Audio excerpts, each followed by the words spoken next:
10,000 में PC build करना है? सुनो सीधा जवाब, ब्रांड न्यू भूल जाओ, यूज्ड रिफर्बिश्ड पार्ट से ही बनेगा। प्रोसेसर लो इंटेल i5 3rd या 4th जेन और उसके साथ compatible H61 motherboard LGA 1155 socket वाला।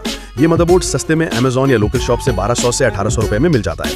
रैम लो 8GB DDR3, SSD 120GB और पुराना कैबिनेट प्लस PSU मिलाकर पूरा बिल्ड 9,000 से 10,000 रुपए में पॉसिबल है। Performance MS office, Chrome, classes के लिए ठीक, गेमिंग और एडिटिंग अभी नहीं। फॉलो करो, 15K में गेमिंग बिल्ड लाऊं क्या?